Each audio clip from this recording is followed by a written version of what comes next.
For almost 100 years, Walt Disney Animation Studios has created some of the most beloved movies, characters, and worlds. We've all grown up watching their movies, and they've been passed down from generation to generation. With such a huge impact comes a huge following of fans, ready to add their own elements to the stories. Some create fan art, others create fan fiction, and some create fan theories. You looking at me? Did you rub my lamp? These theories range from explaining some of the stranger elements in certain movies to giant crossover theories. Today, we'll be looking at some of the most popular Disney theories and decide which ones are true and which ones are fan fiction. Hey guys, I'm Brad with Wicked Binge, and this is Disney Fan Theories, BS to Truth Bombs. Starting off, these are the theories that are either too outlandish to be true, don't have sufficient evidence, or have been flat out debunked by the creators. These theories are bullshit. Rapunzel is related to Anna and Elsa. There's nothing like a good old crossover theory. This is pretty self-explanatory. In the original Frozen, both Rapunzel and Flynn Rider make a small but fun cameo during the musical number for the first time in forever. So what is Rapunzel doing here? I'm sorry, I'm confused. This theory answers that question, saying that she's come to see her cousins and celebrate the festivities. It doesn't seem too crazy, but there are two crucial flaws. First, if Anna and Elsa are supposed to be Rapunzel's cousins, why doesn't this come up at all during either of the Frozen movies? Now, the second issue we have is much larger. While Tangled is intended to take place during the 1780s, the plot of Frozen happens in the 1840s. That's a massive 60-year gap between both movies, making the possibility of the characters being related virtually non-existent. We understand the logic, but when you put it up against the timelines of both films, it doesn't hold up.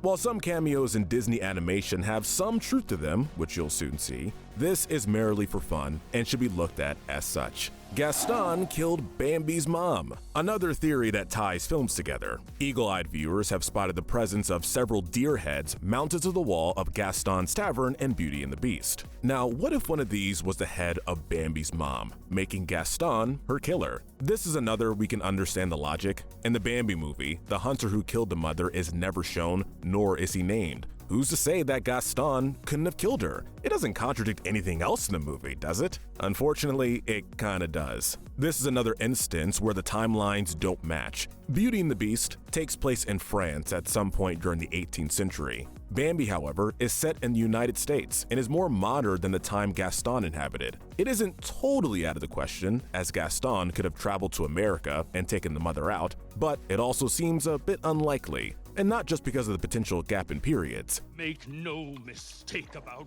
that. Gaston might be as rotten as they come, but we can't say in good faith that he is the murderer. Moving on, it's time to look at the theories that have some logic to them, but are otherwise pretty flawed. These theories are full of holes. The Disney animated canon is one universe. This we covered previously in our cartoon crossover theories video, so we won't get too into this one. But because of its popularity, we felt it did warrant a spot. Put simply, a very widespread Disney theory states that each movie the studio has produced, from Snow White all the way down to Encanto, is part of one singular story. While this theory sounds legit, all the movies take place in different locations and time periods. Certain pieces of the puzzle don't quite fit. For one, several of the references made between movies don't work at all beyond quick nods. The best example of this being the aforementioned appearance of Rapunzel in Frozen. But the biggest reason this theory doesn't work is because of one movie, that being Ralph Breaks the Internet. This movie makes it clear that all the Disney movies are just that in the Wreck-It Ralph world, nothing more. I think they're starting to think I'm making it up. Various Disney characters interact together, despite the fact they're supposed to be from different eras. While the theory makes sense at first, this is one that falls apart the more you analyze it. We're not even going to get into the TV shows based on the movies, as that is a whole other can of worms. The Disney animated movies may be made in similar styles and with recurring filmmakers, but this ain't the MCU.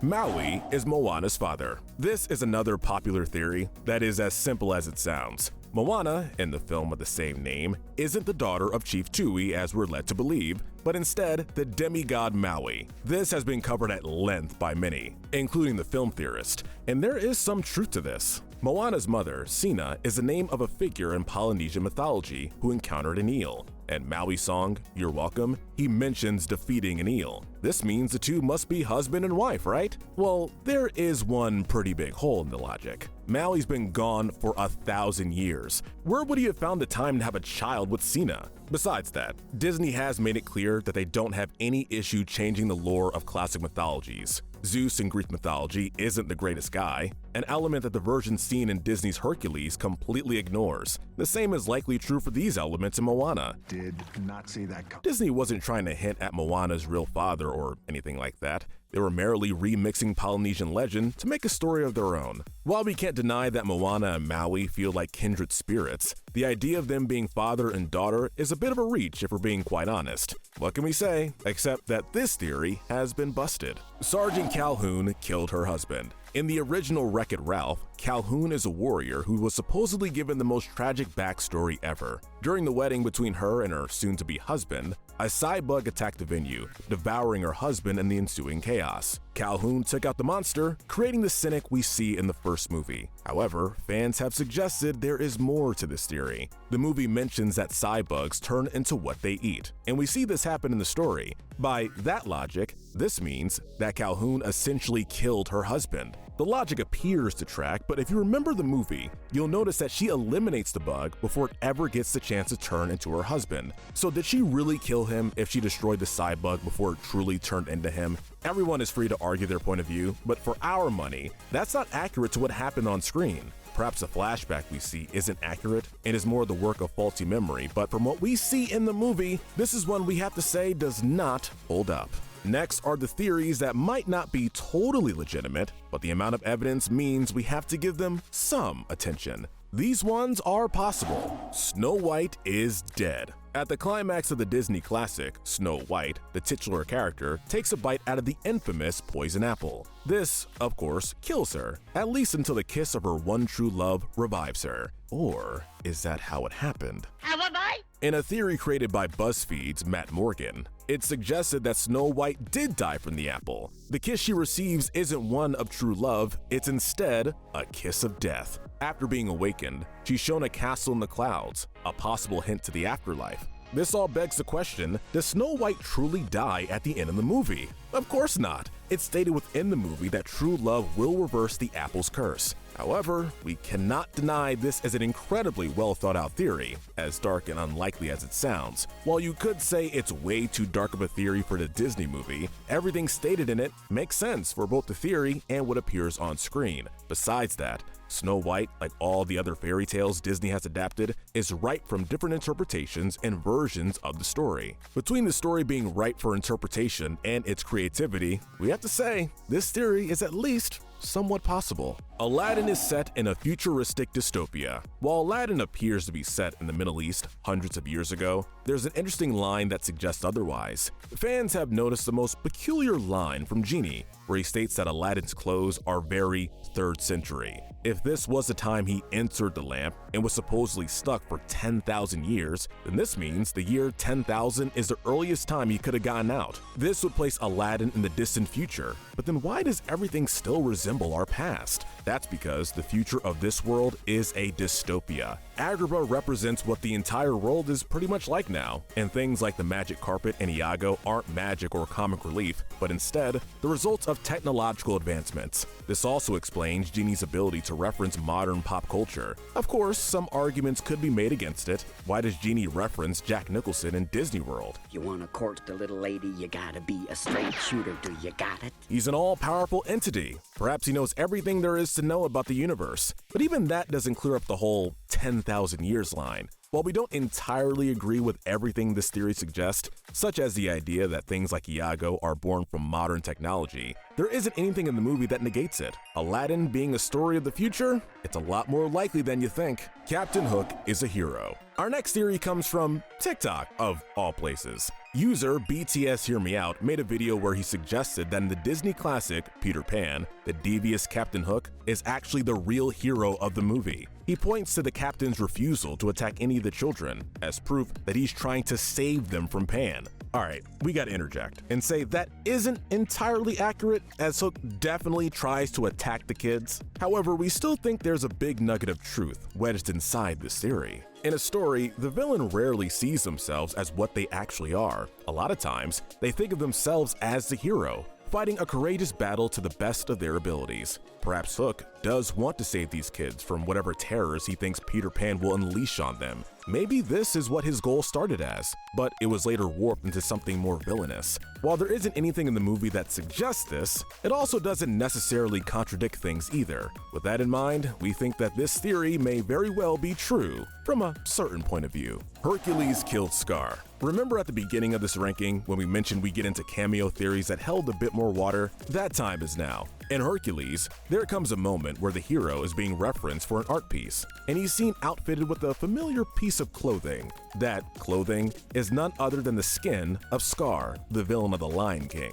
Clearly, there's some kind of link between the two. While the hyenas do attack Scar at the end of the movie, we aren't shown a body, and he's never mentioned beyond that point. It could be possible that Scar limped away right into the crosshairs of Hercules after this. Though other crossover theories fall apart due to them taking place at different points in time, there's nothing in Lion King that suggests it couldn't take place around the time of ancient Greece. It doesn't seem crazy to think that, during his trials and quest, Hercules slew Scar and took his fur as a trophy. Yeah, but this stuff doesn't seem to be getting me anywhere. While this isn't quite the last crossover theory we'll look at today, this one is definitely the most sensible thus far. Now we discuss theories that might have one or two things that don't add up, but are otherwise likely. These theories are probable. Mother Gothel is the evil queen. It's a pretty famous theory, and our last theory that is a crossover. This one posits that the evil queen from Snow White and Mother Gothel from Tangled are one and the same. So what exactly do they have in common? Both sport green eyes, they're obsessed with youth and beauty, and both are intensely jealous of the protagonist.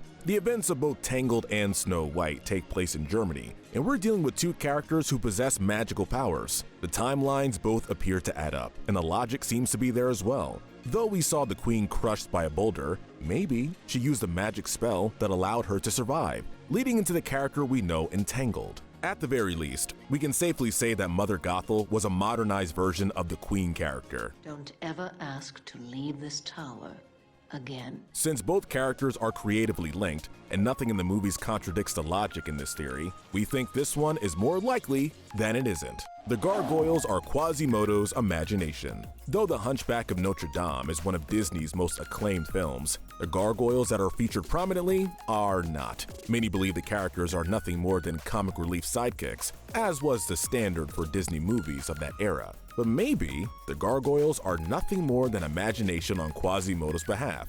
Or that's what Redditor, the Martian Manhunter, believes. He notes that nobody else in the film ever seems to acknowledge their existence, whether it be Frollo, Esmeralda, or anybody else. Stone talk? No, it can't. He also brings up that, unlike the other Disney Renaissance film, Hunchback is heavily steeped in realism. There aren't any talking animals, magical creatures, or anything of the sort. That just makes the presence of the gargoyles all the stranger. It would make a lot of sense that the gargoyles were not always intended to be the characters we see in the finished movie. Perhaps the creative team did intend for them to be nothing more than figments of Quasimodo's imagination, or maybe for them not to be in the movie at all. It's possible their inclusion came only from Disney executives. Really, the only thing that doesn't make sense in this theory is the gargoyles' role in the climax of the film. But even that, it could be argued, was only included to heighten tension. While the idea might be a bit muddled in the finished movie, we think it's probable that the gargoyles really are nothing more than the product of our hero's imagination. The fly in Emperor's New Groove was once human.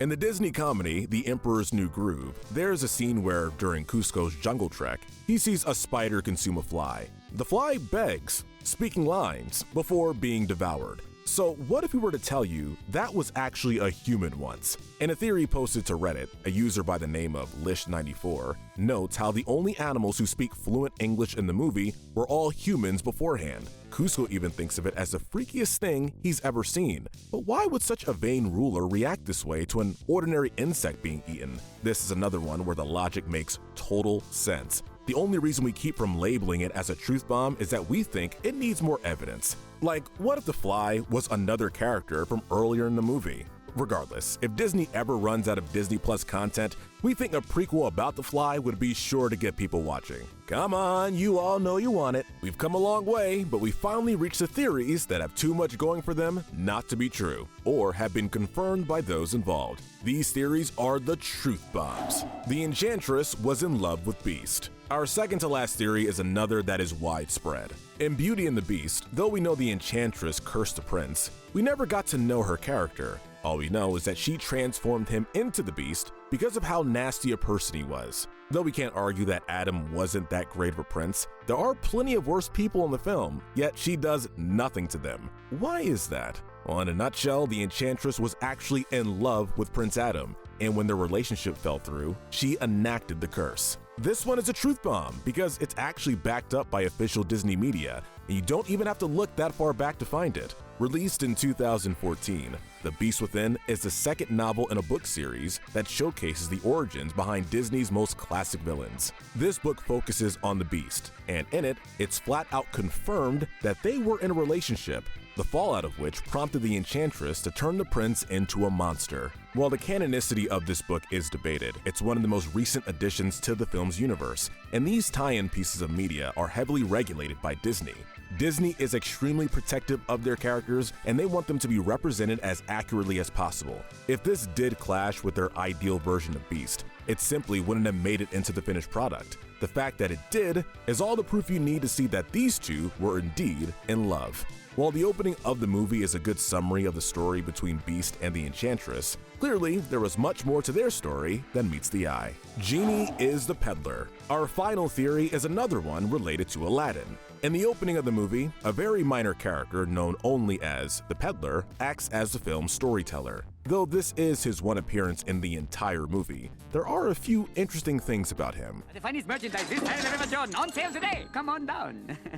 1, he's dressed in blue, and 2, he's voiced by Robin Williams. You want to know who else is blue and voiced by Robin Williams? You got it, it's the genie. Thus, fans have naturally concluded that the peddler character is simply another form the genie has taken. And the reason this theory is the biggest truth bomb of them all? It's because it was confirmed not by a book or spin-off material, but by the directors themselves. In an interview from several years ago, directors John Musker and Ron Clements stated that the similarities were intentional and that there was even supposed to be one final scene at the end tying the two together. While the scene didn't make the cut, the connections remain. With the creator's blessing, we can safely say that the peddler and the genie are one character. Now we know how he got a hold of that lamp. Alright folks, that's it. Let us know in the comment section if you agree with our ranking, and tell us what we should cover next. Remember to hit that notification bell and binge more of our videos. But most importantly, stay wicked.